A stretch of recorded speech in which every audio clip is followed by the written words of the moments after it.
कोई गाय को माता बोलने से रिफ्रेन किया जाता है, या धरती माता या भारत माता रिफ्रेन किया जाता है, लेकिन आपकी जब भी स्पीचेस सुनते हैं तो आप हमेशा कहते हैं भारत माता की जय। आप पहले नारे लगवाते हैं भारत माता की जय, और दोनों हाथ उठा करके भारत माता की जय बोलो। तो ये जो एस्पेक्ट है, ये क्या आप पर लागू नहीं होता है, या आप इसको क्यों नहीं फॉलो करते हैं? देखिए, ऐसा है कि कुछ लोग जो इस भारत माता की जय के नारे को भी अगर धर्म और वोट बैंक के चश्मे से देखते हैं, इससे दुर्भाग्यपूर्ण बात नहीं हो सकती। भारत माता की जय क्या 2014 के बाद आया? भारत माता की जय क्या भारतीय जनता पार्टी ने इसको इजाद किया, इन्वेंट किया? भारत माता की जय का नारा, अगर मेरी जानकारी सही हो तो सबसे पहले 1873 में एक राष्ट्रवादी नाटक हुआ था, राष्ट्रवादी नाट्य एक प्ले हुआ था जिसमें ये नारा लगाया गया था 1857 की पहली आज़ादी के आंदोलन के बाद। उसके बाद एक राष्ट्रवाद का एक माहौल था, उसमें वो यूज़ हुआ था।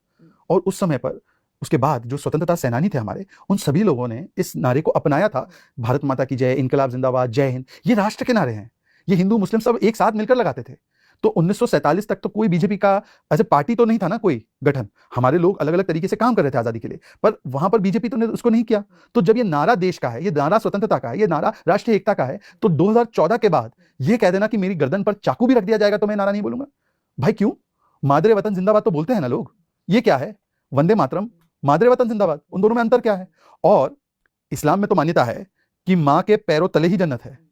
अब भारत को आप अपनी माँ नहीं मानते, इसमें अन इस्लामिक क्या है? मुझे समझ में नहीं आता। अगर मैं अपनी माँ के पैरों तले जमीन में जन्नत खोजूं, या भारत को अपनी माँ समझते हुए उसकी जमीन में जन्नत खोजूं, तो ये दोनों ही तो एक ही है। तो इसमें अन इस्लामिक क्या है?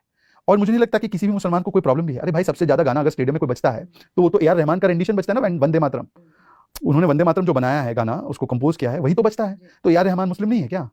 उस्ताद बिस्मिल्लाह खान मुस्लिम नहीं थे क्या? वीर अब्दुल हामिद मुस्लिम नहीं है क्या? इनकी प्रॉब्लम ये है कि ये मुसलमान केवल औरंगजेब में ढूंढते हैं। इनकी समस्या ये है कि इनको मुसलमान केवल बाबर में नजर आता है। हम ये कहते हैं कि मुसलमान हो या हिंदू हो, हमारे आदर्श तो प्रभु श्री राम है। वो हमारे सांस्कृतिक आदर्श है, वो हमारे देश के आदर्श है। औरंगजेब थोड़ी इस देश का आदर्श है भाई। प्रभु श्री राम के परिवार की जो संस्कृति है, वही तो हमारे परिवारों की संस्कृति है, जहां पर एक भाई दूसरे भाई के वन में जाने पर खड़ाऊ रखकर राज करता है कि भाई मेरे भाई के खड़ाऊ पर, जैसे सुधांशु जी बताते हैं। और दूसरा जो संस्कृति है वो ये है कि औरंगजेब अपने बाप को जेल में डालता है, और उतने से संतुष्टि नहीं मिलती तो अपने भाई दारा शिकों के सर को कलम करके थाली में सजाकर ले जाता है कि ये लो, तुम्हारे बेटे को मैंने खत्म करके मैं उसके सिर को आपके पास पेश कर रहा हूं। तो हमारी संस्कृति कौन सी है? हमारी संस्कृति तो प्रभु श्री राम की संस्कृति है। तो राम कृष्ण ये भारत के सांस्कृतिक आदर्श है। भारत माता की जय ये हमारी राष्ट्रीय नारा है, ये कोई एक धर्म का नारा नहीं है। और जो इसको धार्मिक चश्मा लगाते हैं उनको अपनी राजनीति का अध्ययन करना चाहिए, परंतु जिनकी राजनीतिक विरासत ही निजामों की रही हो, जिनकी राजनीतिक विरासत रजाकारों की रही हो, वो निश्चित रूप से इसका विरोध करेंगे।